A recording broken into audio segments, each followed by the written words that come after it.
মাফ করে দিয়েছেন। আল্লাহ পাক বলেন তোমাদের হৃদয়কে আমি পরিষ্কার করে দিলাম।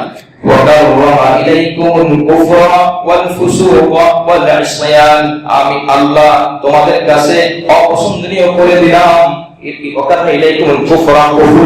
অর্থাৎ তোমরা কুফরি অবলম্বন করবে না, পাপাচারকে, গুনাহকে, অপরাধকে জড়িয়ে। সুবহানাল্লাহ। কুফরি, পাপাচার, গুনাহ কোনটাই তোমাদের কাছে প্রিয় না। যদি কোনটা হয়ে যায় ভুলে হয়ে গেছে, সাহাবায়ে পছন্দ করে করেন না। আমরা তো বহুত গুনাহ শখে বশত অনেক গুনাহ করে ফেলি।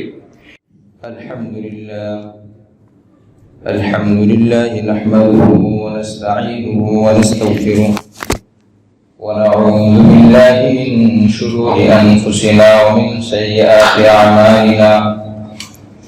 من يهده الله فلا مضل له ومن يضلل فلا هادي له ونشهد أن لا إله إلا الله وحده لا شريك له ونشهد أن سيدنا ونبينا ومولانا محمدا عبده ورسوله. أما بعد فأعوذ بالله من الشيطان الرجيم. بسم الله الرحمن الرحيم. وإذا قيل لهم آمنوا كما آمن الناس قالوا أنؤمن كما آمن السفهاء ألا إنهم هم السفهاء ولكن لا يعلمون. وقال تعالى فإن آمنوا بمثل ما آمنتم به فقد اهتدوا وإن تولوا فإنما هم في شقاق فسيكفيكهم الله وهو السميع العليم. وقال تعالى واعلموا أن فيكم رسول الله لو يطيعكم في كثير من الأمر لعنتم ولكن الله حبب إليكم الإيمان وزينه في قلوبكم وكره إليكم الكفر والفسوق والعصيان أولئك هم الراشدون فضلا من الله ونعمة والله عليم حكيم. آمنت بالله صدق الله مولانا العظيم. اللهم أنت ربي لا إله إلا أنت خلقتني وأنا عبدك وأنا على عهدك ووعدك ما استطعت أعوذ بك من شر ما صنعت أبوء لك بنعمتك علي وأبوء بذنبي فاغفر لي فإنه لا يغفر الذنوب إلا أنت. সকলে একবার দুরূদ শরীফ পড়ি। আল্লাহুম্মা সাল্লি আলা মুহাম্মাদিন ওয়া আলা আলি মুহাম্মাদ কামা সাল্লাইতা আলা ইব্রাহিম ওয়া আলা আলি ইব্রাহিম ইন্নাকা হামিদুম মাজিদ. اللهم بارك على محمد وعلى آل محمد كما باركت على إبراهيم وعلى آل إبراهيم إنك حميد مجيد.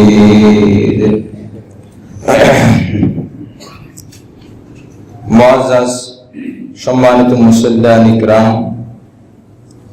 মহান আল্লাহ পাক রব্বুল আলামিন আমাদেরকে 4টি মাস গুরুত্বপূর্ণ মাস, তার মধ্যে একটি হলো মুহররম মাস। যে 4 মাসের ফজিলত গুরুত্বের কথা আল্লাহ স্বয়ং নিজে কোরআনে বলেছেন। সেই 4 মাসের মধ্যে একটি মাস নবী আলাইহিস সালাম হাদিসে বলেন মুহররম মাস।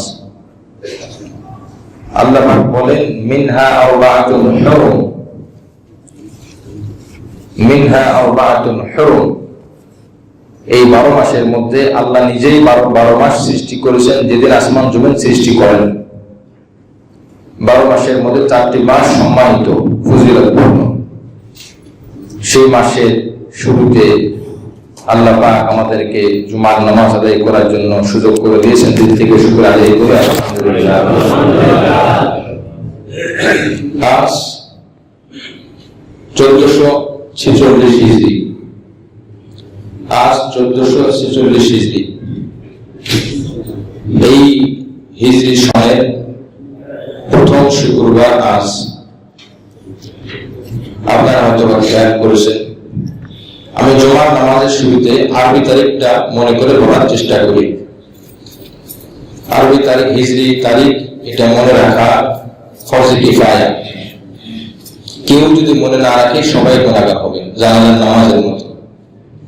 তার কারণ যে এটা যদি মনে না রাখে তো ইসলামের গুরুত্বপূর্ণ 3টি রকম ছুটে যাবে, ইসলামের 3টি রকম হারিয়ে যাবে, খুঁজে পাবে না।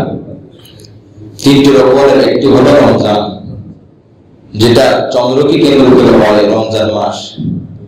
যদি কারোর শাওয়াল মাসের হিসাব না থাকে তো সে রমজান খুঁজে পাবে না। যদি রমজানের হিসাব না থাকে তো শাওয়াল মাসের প্রথম দিন, ঈদের দিন সে দিন রোজা রাখবে, গুনাহ হবে। এই জন্য এই আরবি তারিখ। রমজান মাস ইসলামের 5টি খুঁটি রকমের একটি রকম। অনুরূপ ভাবে আরবি তারিখ অনুযায়ী যাকাত ফরজ হয় বছরে একবার। সেই আরবি তারিখ এই আরবি মুহররম থেকে শুরু হয়। 3য় নম্বর রকম হজ পালন। হজ পালন হজের মাসে শুরু হয়, যে মাস গত সপ্তাহে শেষ হয়ে গেল, 28 দিন হজ ছিল। এই 5টি রকমের 3টি রকম চন্দ্রের সাথে, আরবি মাসের সাথে জড়িত। এই জন্য আমরা যদি ইবাদতের নিয়তে এই তারিখে মাস হিসাব রাখি, আমাদের আমলনামায় ফরজে কিফায়া আদায়ের সওয়াব হবে। সুবহানাল্লাহ। একটি বছর আমাদের জীবন থেকে চলে গেছে। হিজরি তারিখ, আরবি তারিখ বছরে 353 বা 54 দিন হয়, 365 দিন কখনোই হয় না। আমাদের তৈরি করা যে মাস জানুয়ারি থেকে ডিসেম্বর পর্যন্ত 365 দিন, কিন্তু হিজরি সন 354 বা 53 দিন। এই জন্য কারোর বয়স যখন হিসাব করা হয়, আমরা কিন্তু খ্রিস্টাব্দ ঈসাই অনুযায়ী হিসাব করি, কিন্তু আরবি তারিখ অনুযায়ী কিন্তু বয়সের হিসাবটা আসে।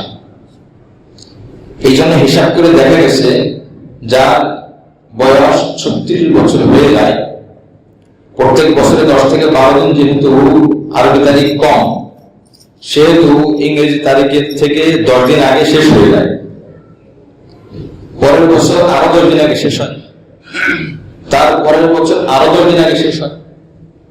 তার মানে হলো 3 বছরে 3 বার 36 মাস। যখন আমাদের ইংরেজি সন অনুযায়ী 36 মাস চলবে, তখন আরবি সন অনুযায়ী 39 মাস চলবে। এই হিসাবে 39 না 37 মাস চলবে, 1 মাস আগে বেড়ে গেল। এই হিসাবে যার বয়স 36 বছর, আরবি তারিখ অনুযায়ী, কোরআন সুন্নাহ অনুযায়ী, ইসলাম অনুযায়ী তার বয়স মূলত 37 বছর। যার বয়স 70 বছর, কেমন যেন তার বয়স 72 বছর। এই জন্য বাচ্চাদেরকে আমরা জানি যারা দুধ পান করায়, মারা বাচ্চাদেরকে দুধ পান করায়, কোরআনে আল্লাহ পাক বলেছেন والوالدات يرضعن أولادهن حولين كاملين لمن أراد أن يتم الرضاعة সূরা বাকারা। যেই মারা তার সন্তানকে দুধ পান করিয়ে পূর্ণ করতে চায়, পূর্ণ সময় দুধ পান করাতে চায়, যা আমি আমার সন্তানকে পূর্ণ সময় দুধ পান করাবো, তার জন্য সুযোগ হলো হাওলাইনি কামিলাইনি, সর্বোচ্চ 2 বছর। 2 বছরের অধিক দুধ পান করানো নিষেধ। বাচ্চাকে কোন ইমাম বলেছেন 2 বছর 6 মাস 30 মাস, এটা মতানক্য। 2 বছরের মধ্যে কোনো মতানক্য নেই। যদি মতানক্যের রেওয়ায়াতটা, বর্ণনাটা আমরা গ্রহণ করিও, তারপর 2.5 বছর 2.5 বছরের বেশি দুধ পান করানো এটা বাচ্চার জন্য হারাম হবে না, বাচ্চার জন্য হারাম হবে। এখন প্রশ্ন হলো, এরা তো ছাড়তে চায় না, উত্তর হলো কোনো না কোনো সময় ছেড়ে দেয়। এই ছাড়ার জন্য বাবা মার ভূমিকা থাকতে হবে। যখন বাবা মার ভূমিকা থাকবে অবশ্যই সে ছাড়তে পারবে, কারণ এই বাচ্চাকে দুধ পান করার বৈধতা দিয়েছেন কে? আল্লাহ। আল্লাহ পাক 2 বছরের মধ্যে রেখেছেন। এখন আমি যদি বলি না ছাড়ানো সম্ভব না, বোঝা গেল আল্লাহ মনে এই জায়গায় কম বুঝছে। আল্লাহ পাক তো বলে দিলেন এই বাচ্চা 2 বছর সর্বোচ্চ, এর আগেও সামনে ছাড়াতে পারে, কোনো অসুবিধা নেই। এখন 2 বছর আপনি যদি হিসাব করেন 365 গুণ 2, তাহলে কতদিন হয়? 730 দিন। 730 দিন, 2 বছরে 730 দিন যদি আপনি খ্রিস্টাব্দ অনুযায়ী হিসাব করেন, কিন্তু হিজরি সন অনুযায়ী যদি আপনি হিসাব করেন 2 বছরে হবে 700, সর্বোচ্চ গেলে 8 দিন, 708 দিন। তাহলে এই বাচ্চাটা 2 বছর দুধ পান করাতে হলে আপনার 708 দিনের মধ্যে শেষ করতে হবে। এখন আপনি যদি হিসাব করেন আমার সন্তানের জন্ম হয়েছে জানুয়ারির 1 তারিখে, তো 2 বছর পরে গিয়ে ডিসেম্বরের 31 তারিখে তা দুধ পান করানোর সময় শেষ হবে না, আপনার ডিসেম্বরের 8 থেকে 9 তারিখের মধ্যে শেষ করে দিতে হবে। কারণ আরবি তারিখ অনুযায়ী তার 2 বছর আপনার 708 দিনে শেষ হয়ে গেছে। কোরআন সুন্নাহর যে হিসাবটা আসে দিন রাত, এটা চন্দ্র অনুযায়ী। এই জন্য আরবিতে কখনো 31 তারিখ হয় না, ইংরেজিতে 31 তারিখ আসে, চন্দ্র অনুযায়ী হয়।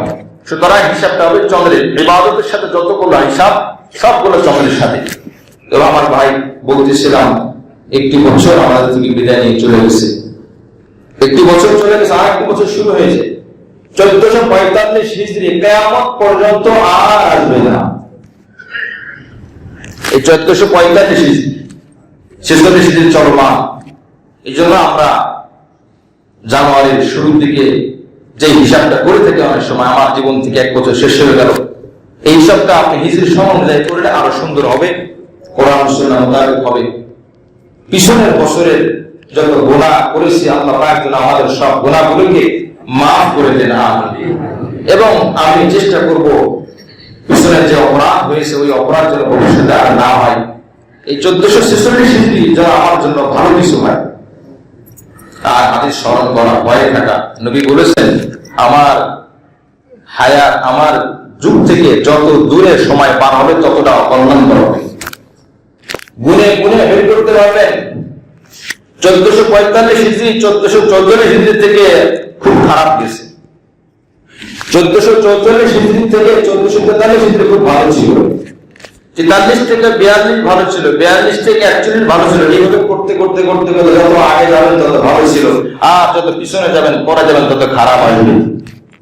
এই জন্য নবী আলাইহিস সালাম হাদিসের মধ্যে বলে গিয়েছেন খয়রুল কুরুনি করনি, উত্তম যুগ হলো আমার যুগ, সুম্মাল্লাযীনা ইয়ালুনাহুম, এরপরে হলো আমার পরবর্তী যে যুগ আসবে, সুম্মাল্লাযীনা ইয়ালুনাহুম, এরপরে যে যুগ আসবে।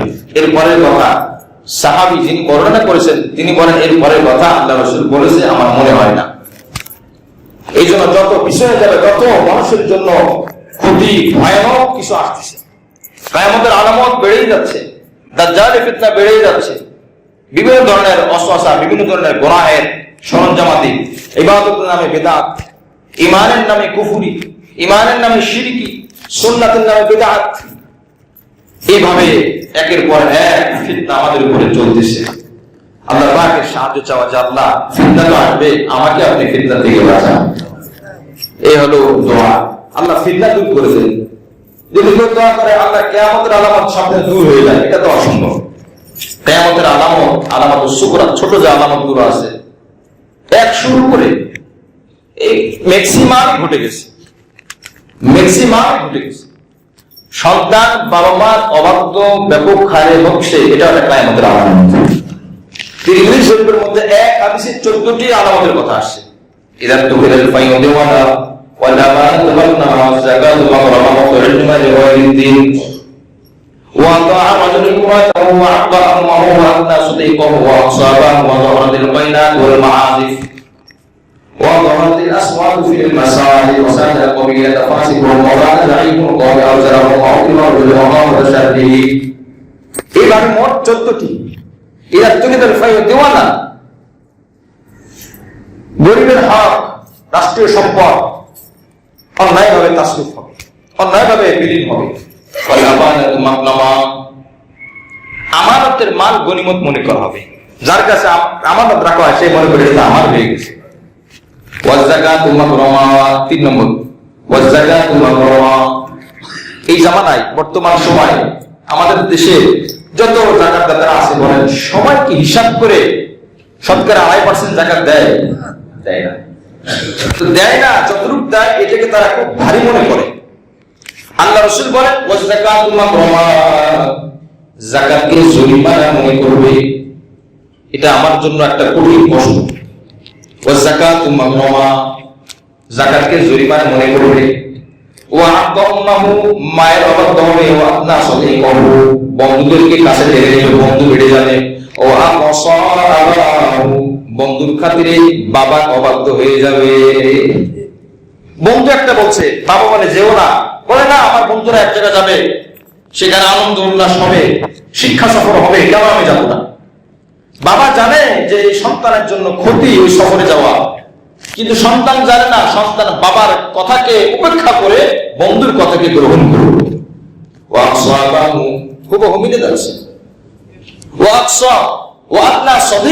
বন্ধুকে কাছে টানবে, বাবাকে দূরে ঠানবে।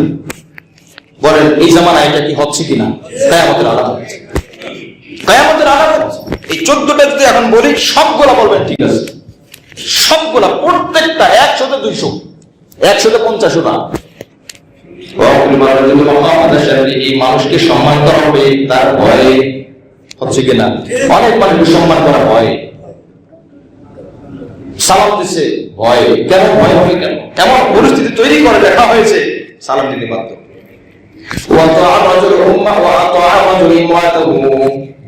সব ক্ষেত্রে না, কোনো কোনো সময় দেখা যায় স্ত্রী তার স্বামীর বাধ্য হয় না, তখন স্বামী সংসারটাকে সুন্দর করে রাখার জন্য স্ত্রীর কথা অনুযায়ী চলে। কি করবে এখন? সংসারটা সুন্দর করে টিকে রাখতে হবে। অবাধ্য স্ত্রী এখন স্বামী তার কথা শুনে, এটা কিয়ামতের আলামত। গায়িকা গায়ক গায়িকার প্রকাশ ছড়িয়ে যাবে মোবাইলের মাধ্যমে, এমনি মোবাইলের বাইরে সব ক্ষেত্রে। মসজিদের মধ্যে উচ্চবাক্য তৈরি হয়ে যাবে, সব কিয়ামতের আলামত। তিরমিজি শরীফের বিশুদ্ধ রওয়ায়াত, দ্বিতীয় খণ্ডের হাদিস। আশরাতুস সাআহ মুআজ্জাজ হাজিরিন, ওয়ালা আখিরু হাদিহিল উম্মতি আউওয়ালাহা। এই অংশটা আমি পরে বলছি। তো বলতেছিলাম মুহররম মাস গুরুত্বপূর্ণ মাস, ফজিলতের মাস। এই মাসের মধ্যে আমরা বিশেষ করে অনেক কিছু জানি কম বেশ, কিন্তু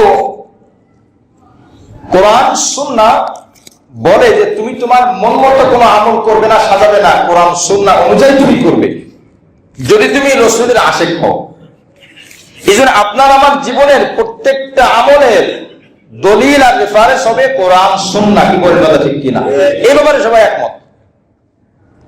কিন্তু অনেক সময় নিরুপায় হয়ে যায় আমরা, কখনো পরিবেশের তাড়নায়, পারিবারিক কারণে, সামাজিক কারণে। সুতরাং মুহররম মাস, এই মাসের 10 তারিখ, গালেবান 17 তারিখ, আপনার জুলাই মাসের 17 তারিখ, মুহররমের 10 তারিখ পড়বে। মুহররমের 10 তারিখ রোজ বুধবার, আগামী বুধবার। এই দিনের মধ্যে বলেন তো এই দিনটা রাসূলের থেকে, আমি রাসূলের থেকে বলছি, রাসূলের থেকে, সাহাবীদের জামানা থেকে এই দিনটা কি শোকের দিন না শুকরিয়ার দিন? যারা থাকলে বলি, না জানা থাকলে চুপ থাকে তাও ভালো। রাসূল কারীম সাল্লাল্লাহু আলাইহি ওয়াসাল্লাম মদিনাতে আসলেন। দেখেন ইহুদিরা 10ই মুহররমে রোজা পালন করে। নবী আলাইহিস সালাম বললেন এরা কিসের রোজা রাখে? বলে ইহুদিরা মুসা আলাইহিস সালাম বিপদ থেকে মুক্তি পেয়েছেন, ফিরআউনের কবল থেকে রক্ষা করেছেন আল্লাহ পাক। এখন কোন বিপদ থেকে মুক্তি পাইলে কি শুকরিয়া আদায় করতে হয় না শোক পালন করতে হয়? শুকরিয়া আদায় করতে হয়। আমরা কিন্তু বুঝে বুঝে উত্তর দিব, শুকরিয়া, খুশি হও।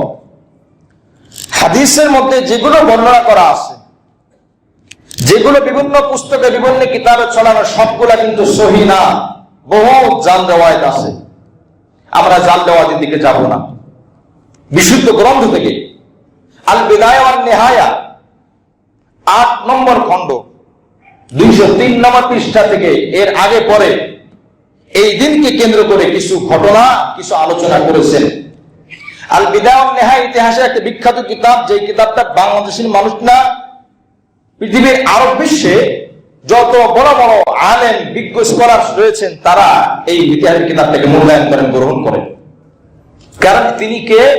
যিনি ইবনে কাসির এই তাফসীরের কিতাব লিখেছেন, ইমাদউদ্দিন, আল্লামা ইমাদউদ্দিন, উনি তাফসীর ইবনে কাসির লিখেছেন দলিল রেফারেন্স সহকারে। প্রত্যেকটা আয়াতের পরে আপনি হাদিস পাবেন, বিশুদ্ধ হাদিস।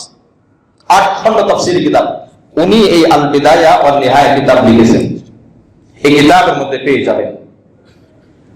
নতুন নতুন বহুত কিতাব আছে, দরকার নাই। এই আল বিদায়া ওয়ান নিহায়া বাংলাও করা হয়েছে। যদি আপনি সঠিক ইতিহাস তালাশ করতে চান, আপনি এখান থেকে সাহায্য সহযোগিতা নিতে পারেন। আল্লাহ রাসূল সাল্লাল্লাহু আলাইহি ওয়াসাল্লাম আরো কিছু হাদিস বললেন, যেটা আল্লাহ পাকের পক্ষ থেকে পাওয়া, যে এই দিন যেহেতু মুসা আলাইহিস সালাম মুক্তি পেয়েছেন, তো বর্তমান সময় নবী বলেন তখন যে বর্তমান সময় মুসার সব থেকে বেশি কাছাকাছি, মুসার সব থেকে বেশি কাছের দাবিদার আমি নবী মুহাম্মদ এবং আমার উম্মত সাহাবীরা। সুবহানাল্লাহ। তথা কথিত যে ইহুদি আছে, এরা এর খাঁটি উম্মত না। কেন?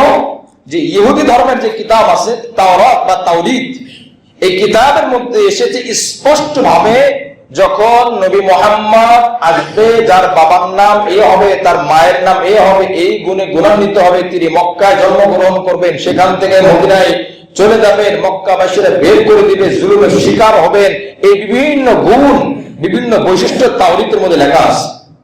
এবং মুহাম্মদ সাল্লাল্লাহু আলাইহি ওয়াসাল্লামের নাম বহুবার তাদের ভাষা, ওই ভাষায় লেখা।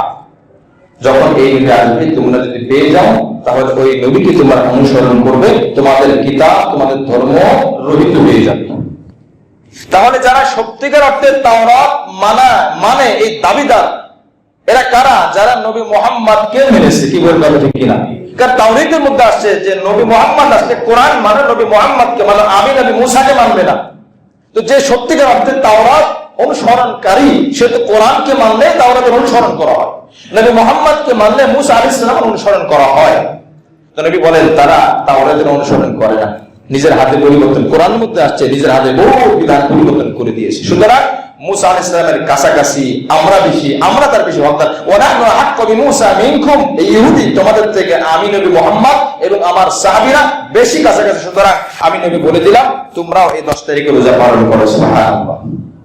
নবী আলাইহিস সালাম মক্কা থাকা অবস্থায় 10 তারিখে রোজা পালন করতেন, 10ই মুহররমের রোজা। রমজান মাসের রোজা ফরজ হওয়ার আগে 10ই মুহররমের রোজা এটা ফরজ ছিল, কোন কোন বর্ণনায় পাওয়া যায়। এই 10 তারিখে রোজা ফরজ ছিল। এখন নবী আলাইহিস সালাম বললেন যে আমাদের কাজ তো আল্লাহর হুকুম মানা, যেহেতু 10 তারিখে যদি আমরা রাখি, তো তারা বলবে এই যে ইহুদি ধর্মের কি অনুসরণ করে নবী মুহাম্মদ, দেখো আমাদের রোজা কত সুন্দর, আমাদের নবীকেও তো মুহাম্মদ মানে। এই প্রশ্ন আসতে পারে, তারা বলতে পারে যে আমাদের নবীকেও মুহাম্মদ মানে। সুতরাং নবী আলাইহিস সালাম বললেন ফাসুমু ক্বাবলাহু আও ইয়াওমাহু, ফাসুমু ক্বাবলাহা আও ইয়াওমাহা, ক্বাবলাহা আও বা'দাহা। শোনো, তোমরা যখন 10 তারিখ রোজা রাখবে, তোমরা একটা কাজ করবে, 9 তারিখের সাথে 10 তারিখের সাথে আগের দিন 9 তারিখ, পরের দিন 11 তারিখ, যে কোনো একদিন তোমার রোজা অ্যাড করবে, যুক্ত করবে। ওই বছর নবী আলাইহিস সালাম 11 তারিখ রোজা রাখেন, কারণ 10 তারিখে তো তখন তথ্য পাইলেন। এরপর নবী বলেন, মুসলিম শরীফে হাদিস, আগামী বছর যদি আমি জীবিত থাকি, আল্লাহ আমাকে হায়াত দারাজ করেন, আমি আগামী বছর 9 তারিখ এবং 10 তারিখে রাখবো, যাতে করে রোজার শুরুটা হয় আমার শরীয়ত দ্বারা, মুসার এই তথাকথিত ইহুদির শরীয়ত দ্বারা না। 9 এবং 10 নবীর চাহিদা ছিল 9, 10। সুতরাং যারা আমরা এই 9 রাখবো না 11 রাখবো, দুটাই আপনার সুযোগ আছে, তো আপনি 9 রাখেন, কারণ নবীর চাহিদা 9। যদি আপনি 9 সুযোগ না হয় তো 11 রাখেন। রাসূল কারীম সাল্লাল্লাহু আলাইহি ওয়াসাল্লাম হাদিসের মধ্যে বলেন, আফদালুস সিয়াম বা'দা রমাদান শাহরুল্লাহিল মুহাররম। রমজান মাসের পরে যত নফল রোজা আছে সবথেকে দামি রোজা হলো মুহররমের রোজা। ওয়া আফদালুস সালাতি বা'দাল ফরিয়দা সালাতুল লাইল। নবী আলাইহিস সালাম বলেন যে ফরজ নামাজের পরে যত নামাজ আছে সবথেকে দামি নামাজ হলো শেষ রাতের তাহাজ্জুদ নামাজ। মুসলিম শরীফ 1163 নম্বর হাদিস। তাহলে আমরা জানলাম এই 10 তারিখে রোজা পালন করা রমজান মাসের পরে নফল রোজার মধ্যে সর্বোত্তম একটি রোজা। যারা রাখতে চাই 9, 10 অথবা 10, 11 অর্থাৎ জুলাই মাসের 16, 17 অথবা 17, 18 অর্থাৎ রোজ মঙ্গল, বুধ অথবা বুধ, বৃহস্পতি, এই 3 দিনের মাঝখানের দিন সহকারে যে কোনো একদিন। রাসূল কারীম সাল্লাল্লাহু আলাইহি ওয়াসাল্লাম এর কাছে জিজ্ঞাসা করা হলো, সুইলা রাসূলুল্লাহ সাল্লাল্লাহু আলাইহি ওয়াসাল্লাম আইয়ুস সালাতি আফদালু বা'দাল মাকতুবা। ফরজ নামাজের পরে সবথেকে কোন নামাজ দামি? আল্লাহ রাসূল বলেন as-salatu fi jawfil layli qila ayyus siyam। নবী বলেন ফরজ নামাজের পরে তাহাজ্জুদ নামাজ সবথেকে দামি। এরপর জিজ্ঞাসা করা হলো আইয়ুস সিয়াম আফদালু বা'দা রমাদান ক্বালা শাহরুল্লাহিল্লাযী তাদউনাহু আল-মুহাররম। নবী বলেন রমজান মাসের পরে যেই মাসকে তোমরা মুহররম বলো ওই মাসের মধ্যে 10 তারিখে রোজা রাখা সবথেকে দামি ইবাদত। সুবহানাল্লাহ। এই হলো আমরা জানলাম। এখন দেখেন আমরা একটু আগে বলেছি যে এই 10ই মুহররম এটা শুকরিয়া, নবী বলেছেন, তো শুকরিয়া স্বরূপ রোজা পালন, শুকরিয়া স্বরূপ ইবাদত। ঈদুল ফিতরের দিন খুশির দিন, শুকরিয়া স্বরূপ 2 রাকাত নামাজ, ওদিন রোজা নাই, ওদিন রোজা রাখা হারাম। ঈদুল আজহার দিন শুকরিয়া, হজের শুকরিয়া, কুরবানির শুকরিয়া, এই জন্য 2 রাকাত নামাজ, এই জন্য ওদিন কি নাই? রোজা নাই, রোজা রাখা হারাম। তো ইসলামের মধ্যে কৃতজ্ঞতা বহিঃপ্রকাশ হয় ইবাদত দিয়ে, কখনো নামাজ দিয়ে, কখনো রোজা দিয়ে, কখনো অন্যান্য আমল দিয়ে হয়। সুতরাং এই দিনটাকে আমরা পালন করব কোরআন সুন্নাহ মোতাবেক। যেই বাড়াবাড়িটা হয় কোরআন সুন্নাহর বাহিরে ওইটা আমরা গ্রহণ করব না। সেটা সুন্নাতের নামে হোক, সেটা মুস্তাহাবের নামে হোক, যদি সেটা কোরআন সুন্নাহর বাহিরে চলে যায় আমরা এটা করব না। এবার আসি হযরত হুসাইন রাদিয়াল্লাহু তাআলা আনহু, আল্লাহর নবীর কলিজার টুকরা, যার কপালে, যার ঠোঁটে, যার নাকে নবীজির ঠোঁটে স্পর্শ করেছে। সুবহানাল্লাহ। এই 10ই মুহররম এর ফজিলত তো আমরা জানলাম এটা আরো আগে থেকে। আদম আলাইহিস সালাম থেকে 10ই মুহররমের তাৎপর্য শুরু। কিন্তু সব জায়গায় শুধুমাত্র লেখালেখি হয়, আপনি পত্রিকা পাবেন, আমি গত বছরে আলোচনা করেছিলাম 10ই মুহররম ঐতিহাসিক আর শোক দিবস, 10ই মুহররম, আর কিছুই লেখা হয় না। আপনি যদি এতটুকু লেখেন, নবী বললেন শুকরিয়া, আপনি বললেন শোক। এবার আসেন তাহলে 10ই মুহররমে হযরত হুসাইন 61 হিজরিতে 10ই মুহররম হযরত মুআবিয়া রাদিয়াল্লাহু আনহুর মৃত্যুর পরে যখন ইয়াজিদ খেলাফতের দায়িত্ব গ্রহণ করে, তখন হযরত হুসাইন রাদিয়াল্লাহু আনহুকে নির্মমভাবে শহীদ করা হয়। ওনার আত্মীয় স্বজনের মধ্যে, ওনার পরিবারের মধ্যে অনেকে শহীদ হন। এটা অবশ্যই আমাদের জন্য দুঃখের কারণ, কি বলবো কথা ঠিক কিনা? এটা তো স্বীকার করতে হবে। কিন্তু দুঃখের কারণ আর সুখের কারণ হিসাবে আমরা কি করব কি করব না, এটা কি আমি তথাকথিত পেপার পত্রিকা থেকে, কোনো মানুষ থেকে নেব না কোরআন সুন্নাহ থেকে নেব? কোরআন সুন্নাহ থেকে। জাহেলি যুগে তারা যখন সুখ পালন করতো, কষ্ট পেত, তখন তারা জামা ছিঁড়ে ফেলত, তখন তারা যার নামে শোক হবে তার একটা আকৃতি তৈরি করত, তখন তারা বিভিন্ন মাতাম করত। বুখারী শরীফের মধ্যে আল্লাহ রাসূল বলেন লাইসা মিন্না, ক্বালা রাসূলুল্লাহ সাল্লাল্লাহু আলাইহি ওয়াসাল্লাম, আল্লাহ রাসূল বলেন লাইসা মিন্না, সে আমার উম্মত না, মান দারাবাল খুদুদ, যে তার গালে মুখে আঘাত করে, থাপ্পড় মারে, রক্ত ঝরায়। রাসূল বললেন, বুখারী শরীফের রওয়ায়াত, মুসলিম শরীফের রওয়ায়াত, সে আমার উম্মত হতে পারে না যে তার গালে মুখে থাপ্পড় মারে। নবীজির জীবদ্দশায় সবথেকে প্রিয় স্ত্রী ছিলেন খাদিজাতুল কুবরা রাদিয়াল্লাহু আনহা। উনি জীবিত থাকা অবস্থায় অন্য কোনো বিবাহ করেননি। ওনার প্রিয় সন্তান 3 ছেলে, 3 জনই ওনার জীবদ্দশায় ওনার সামনে মারা যায়। আর কি কষ্ট হতে পারে? ওনার জীবদ্দশায় ওনার প্রিয় চাচা হযরত হামজা রাদিয়াল্লাহু আনহুকে নির্মম ভাবে শহীদ করা হয়। এই সব ঘটনাকে আপনি সামনে রাখেন আর নবীর কার্যক্রম, নবীর আমল দেখেন। নবী কি কখনো শোকে কষ্টে তার মুখে একটা থাপ্পড় মেরেছে বলেন? একটা হাদিস পাওয়া যাবে? একটা জাল হাদিসও পাওয়া যাবে না। নবীজির আত্মীয় কেমন ব্যথা দেখেন। হযরত হামজা রাদিয়াল্লাহু তাআলা আনহুকে যে শহীদ করেছে তার নাম ওয়াহশী, পরবর্তীতে মুসলমান হয়ে গেছে। বদর যুদ্ধের সময় গালেবান নির্মম ভাবে তার কলিজা বের করা হয়েছে, মাথা ভেঙে মাথার খুলি দিয়ে মাথার উপর অংশ দিয়ে মদ ঢেলে ওই মদ পান করা হয়েছে। একজন মানুষকে হত্যা করা এক জিনিস, কিন্তু এই নির্মম ভাবে যখন হত্যার কথা তার কানে আসে কেমন কষ্ট লাগে। আপন ভাতিজা এই কাজে জড়িত ছিল, তখন কাফের ছিল ওয়াহশী। ওয়াহশীকে আল্লাহ পাক মাফ করে দিয়েছেন, মুসলমান হয়েছে, আল্লাহ রাসূলও মাফ করে দিয়েছেন। কিন্তু নবী কষ্ট ভুলতে পারে না। মানুষ তো, নবী মানুষ না ফেরেশতা? কি বলেন? মানুষ না ফেরেশতা হলে কোনদিন কাঁদতেন না, কারণ ফেরেশতারা কখনো কাঁদে না। ফেরেশতারা খানা খাইতেন না, ফেরেশতারা খাবার খায় না। ফেরেশতারা বাথরুমে যেতেন না, কারণ নবী বাথরুমে গিয়েছেন। কি করে কথা ঠিক কিনা? বাথরুমে হাদিস নাই, সমস্ত সুনানে কিতাব শরীফে আসছে ফেরেশতারা বাথরুমে যায় না। মানুষ না হলে তিনি ঘুমাতেন না, নবী আছেন ঘুমিয়েছেন, হাদিসে আসছে ফেরেশতারা ঘুমায় না। মানুষ না হলে নবী বিবাহ করতেন না, নবী 11টি বিবাহ করেছেন, ফেরেশতারা কেন বিবাহ করে না? বোঝা গেল মানুষ। মানবীয় যে চরিত্র, মানবীয় যে বৈশিষ্ট্য নবীর মধ্যে ছিল, সন্তান মারা গেলে আপনার আমার যেমন কষ্ট লাগে, নবীর যেমন কষ্ট লাগে। আপনার আমার চাচা মারা গেলে যেমন কষ্ট লাগে, নবীর কষ্ট লাগে। কেমন কষ্ট লেগেছে ওয়াহশী যখন মুসলমান হয়, তাকে আল্লাহ পাক মাফ করে দিয়েছেন। নবী বলেছেন, হে ওয়াহশী, তুমি আমার ডাইনে বামে থেকো, পিছনে থেকো, আমার সামনে থেকো না। ওয়াহশী রাদিয়াল্লাহু আনহু বলেন, কেন ইয়া রাসূলুল্লাহ? নবী বলেন, দেখো আমি তো নবী, আমার যদি কোনো উম্মতের উপরে কষ্ট থাকে, এই কষ্ট থাকাটা ওই উম্মতের জন্য ক্ষতির কারণ। তো তোমাকে তো আল্লাহ মাফ করে দিয়েছেন, আমিও মাফ করে দিয়েছি, কিন্তু তুমি যদি আমার সামনে আসো, তোমার ওয়াহশী, তোমার এই চেহারার কারণে আমার চাচাকে তুমি যে নির্মমভাবে শহীদ করেছো, এই ঘটনা আমার মনের মধ্যে জাগ্রত হবে, আর তোমার প্রতি আমার বিন্দু পরিমাণ কষ্ট আসতে পারে। এই কষ্টটা যদিও আমি মানুষ হিসেবে আসবে, কিন্তু তোমার ক্ষতির কারণ হবে, এই জন্য তুমি সামনে আসবে না। তার মানে বোঝা গেল নবীর কষ্ট আছে। এই জন্য হুসাইন রাদিয়াল্লাহু আনহুকে কেন্দ্র করে আপনি যদি এক ফোঁটা রক্ত বের করেন, মুখে একটা থাপ্পড় মারেন, রাসূলের অনুসরণ হবে না রাসূলের বিদ্বেষ হবে? রাসূল বলেন, আমার উম্মত লাইসা মিন্না, আমার উম্মত না মান দরবাল হুদুদ, মুখে আঘাত। হুদুদ মানে গাল, বাংলাদেশকে বলা হুদুদ। ওয়াসাক্কাল জুয়ুব, জামার পকেট, জামার কলার, এটাকে বলা হয় জুয়ুব, জাইফুনের বহুবচন জুয়ুব, যে এটাকে ছিঁড়ে ফেলে।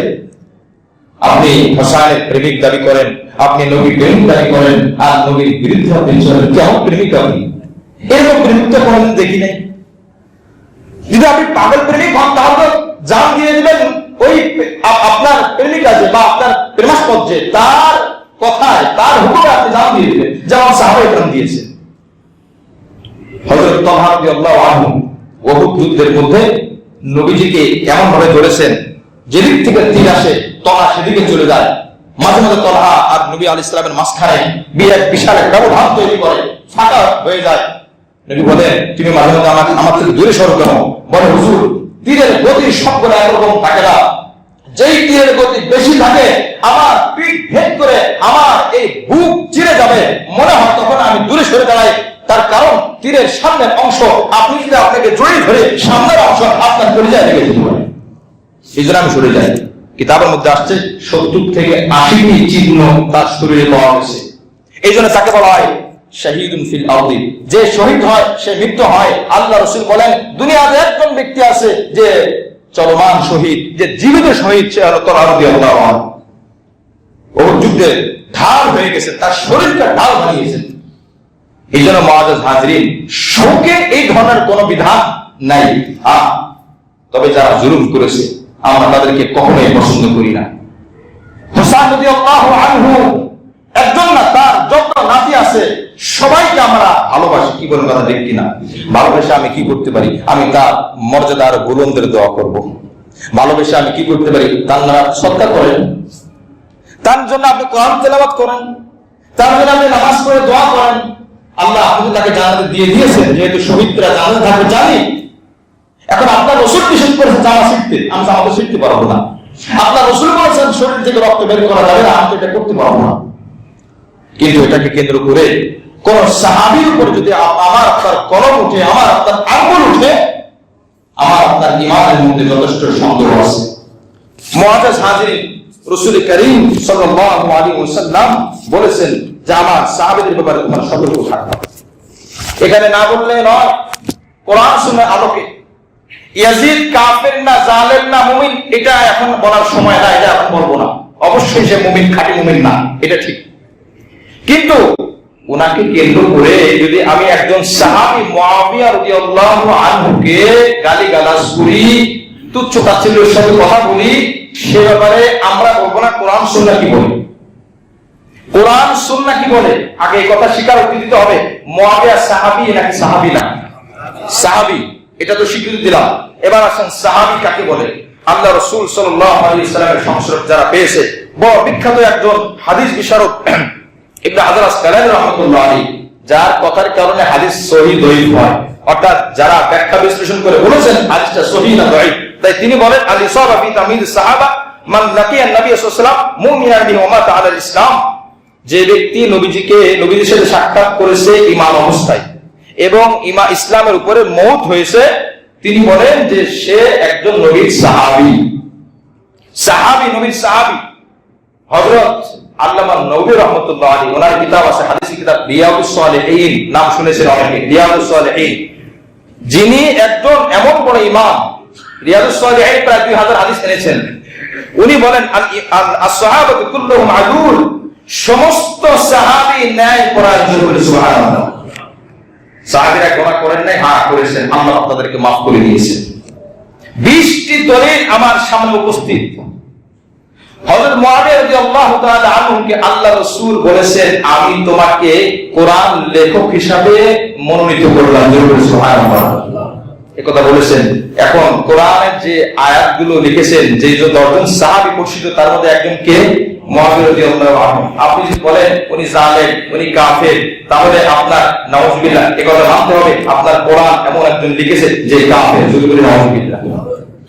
রাসূল করিম সাল্লাল্লাহু আলাইহি ওয়াসাল্লাম সাহাবীদের ব্যাপারে, আল্লাহ পাক নিজে সাহাবীদের ব্যাপারে যে সমস্ত বর্ণনা দিয়েছে, এই বর্ণনাগুলো আপনি যদি পড়েন আপনি অবাক হবেন। সূরা হুজুরাতের মধ্যে আল্লাহ পাক নিজে বলেন, সূরা হুজুরাতের আয়াত নম্বর 7, ওয়া'লামু আন্না ফীকুম রাসূলুল্লাহ, তোমরা জেনে রাখো তোমাদের মাঝে আছে রাসূল, লাউ ইউতিউকুম ফী কাসীরিন মিনাল আমরি লাআনিতুম, তোমরা যা বলো, যে বিষয়ে তোমরা আবদার করো সব বিষয়ে তোমাদের রাসূল তোমাদের অনুসরণ করে না, সব বিষয় এনে দেয় না। কারণ তোমাদের কথা অনুযায়ী নবী আলাইহিস সালাম সবকিছু যদি বলতো তোমাদের কষ্ট হতো। আমি আল্লাহ চাই তোমাদের কষ্ট না হোক। সুবহানাল্লাহ। ওয়ালাকিন্নাল্লাহ হাব্বাবা ইলাইকুমুল ঈমান, আমি আল্লাহ পাক তোমাদের কাছে ঈমানটাকে আমি প্রিয় করে দিলাম। সুবহানাল্লাহ। সাহাবীদের ব্যাপারে আল্লাহ পাক কোরআনে বলেন যে তোমাদের কাছে ঈমান প্রিয়, ওয়াযায়্যানাহুম ফী কুলুবিকুম, এবং তোমাদের অন্তরটাকে আমি আল্লাহ সুসজ্জিত করে দিলাম। সুবহানাল্লাহ। অপরাধ করলে মাফ করে দিয়েছেন তারা। অপরাধ করেছেন, সমস্ত নবীরা মাসুম অপরাধ করেন নাই, কিন্তু সাহাবারা অপরাধ করলে তারা তাদেরকে আল্লাহ পাক মাফ করে দিয়েছেন। আল্লাহ পাক বলেন তোমাদের হৃদয়কে আমি পরিষ্কার করে দিলাম।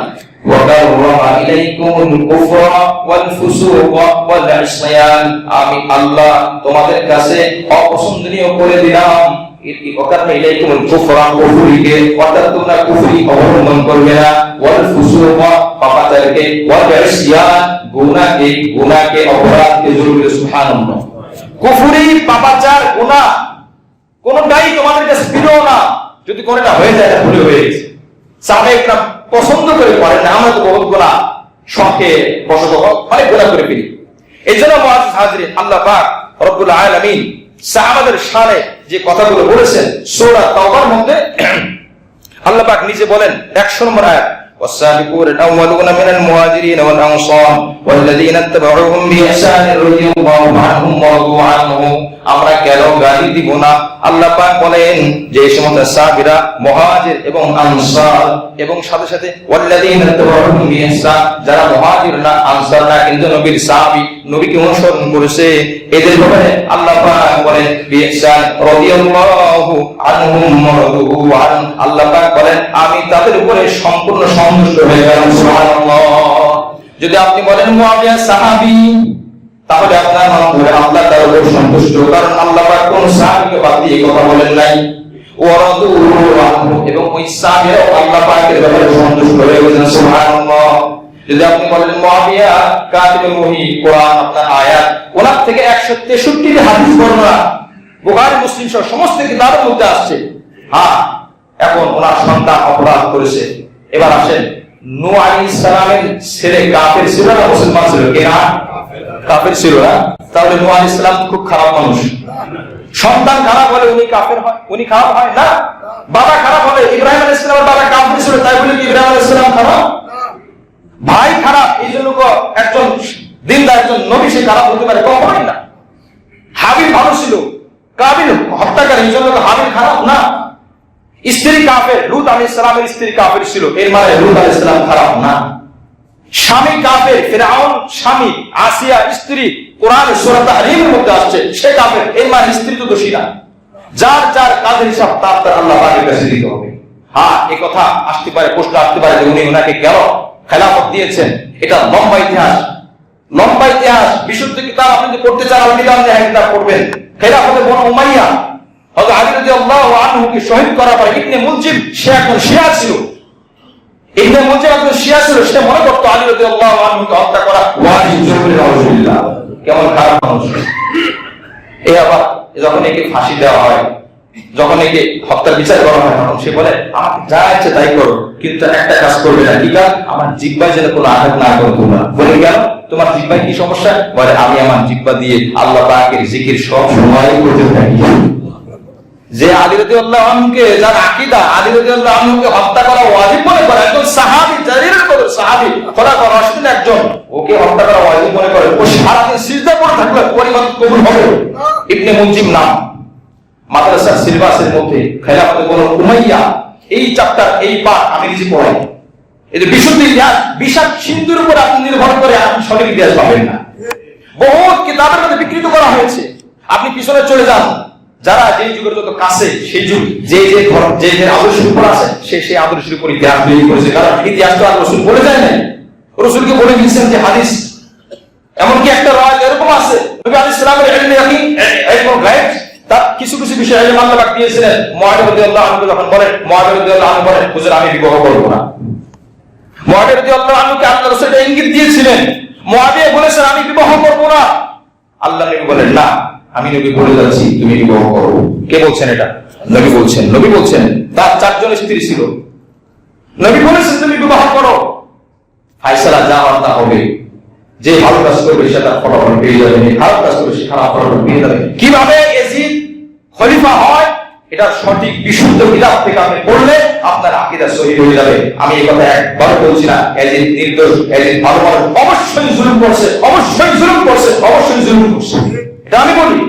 কিন্তু আপনি বলার ক্ষেত্রে আপনার ইতিহাস, কোরআন সুন্নাহ সামনে রাখতে হবে। মুআজ্জাজ হাজিরিন, সময় থাকলে ইনশাআল্লাহ বলতাম, লম্বা সময় প্রয়োজন, সঠিক ইতিহাস আজ আমাদের সামনে রাখ, সঠিক ইতিহাসের বই পড়ি না, বিশেষ কিন্তু কেন এটা পড়তে ভালো লাগে। দেখবেন যে কিতাবগুলো মজা লাগে, রস তৈরি করতে করতে মূল জিনিসটা বুঝেই পাওয়া যায় না। খাঁটি আম জুস বানান ভালো লাগে না, দোকানে প্যাকেটের আমের জুস আছে, এটা দেখবেন ভালো লাগে, কারণ ওইটার মধ্যে এমন কিছু না, ওটা মজা লাগে, কিন্তু উপকারটার মধ্যে নাই। খাঁটি আমের মধ্যে, মূল আমের মধ্যে মজা আছে। আপনি মূল ঘটনা পড়েন, মজা লাগবে না, কিন্তু সঠিক তথ্য পাবেন, আপনার আকীদা সহিহ হবে, আপনার ঈমান দুরুস্ত হবে। আর যখন আপনি মজার দিকে চলে যাবেন না, তখন আপনার ইতিহাসের মধ্যে বিকৃত হয়ে যাবে, আপনার ঈমান আকীদার মধ্যে দুর্বলতা চলে আসবে। এজন্য মুআজ্জাজ হাজিরিন, আল্লাহর সাহাবীদের, আল্লাহ রাসূলের সাহাবীদের ব্যাপারে 20টি রাওয়ায়াত আর অসংখ্য হাদিস কোরআনের মধ্যে আল্লাহ পাক সূরা বাকারার মধ্যে 137 নম্বর আয়াতে বলছেন, তোমরা যদি ঈমানদার হতে চাও ফাইন আমারু বিমিসলিমা আমানতুম বিহি ফাকাদ দাও, আমার রাসূলের সাহাবারা যেভাবে ঈমান গ্রহণ করেছে সেইভাবে ঈমান আনলে তোমরা আমার খাঁটি মুমিন, তার আর তোমরা মুমিন হতে পারবে না। তাহলে ঈমানের মাপকাঠি তো সাহাবারা। আল্লাহ পাক বলেন না যে আমার রাসূলের মতো ঈমান আনো, রাসূলের মতো ঈমান আনা কি কারোর পক্ষে সম্ভব? বলেন আল্লাহ পাক বলেছেন আমার মুমিন বান্দার মাপকাঠি হলো আমার রাসূলের সাহাবীর ঈমানের মতো। সুতরাং আমার রাসূলের সাহাবী ঈমানের সাথে লাভ। এখন আমি সেই সাহাবীকে গালি দিই, এখন আমি যে গালি দিই আমি অনেক ভালো, কি বলেন? যে সাহাবীদের ব্যাপারে আল্লাহ পাক বলেছেন আমি মাফ করে দিয়েছি, আমি সম্পূর্ণ ইয়ানানু মাশিতুম, বদর যুদ্ধের সাহাবীদের ব্যাপারে বলেছেন, আমরা সেই সাহাবীদেরকে গালি দিই আর আমরা দাবি করে আমি দিনদার।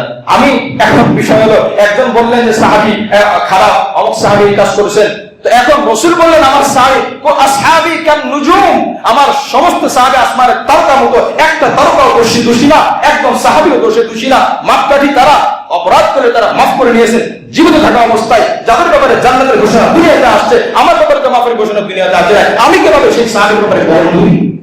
আমি একজন গোনাহগার, আমার তো গ্যারান্টি না আমি জান্নাতে যাবো না জাহান্নামে যাবো। আল্লাহ পাক রব্বুল আলামিন আমাদের সকলকে সহি জ্ঞান অর্জন করে যাদেরকে যেভাবে ভালোবাসা দরকার, যাদের ব্যাপারে যেভাবে শোক প্রকাশ করা দরকার সেভাবে আমরা শোক প্রকাশ করবো, ভালোবাসবো, অনুসরণ করবো। আল্লাহ আমাদেরকে তৌফিক দান করেন। ওয়া তাওফিক ইল্লা বিল্লাহ।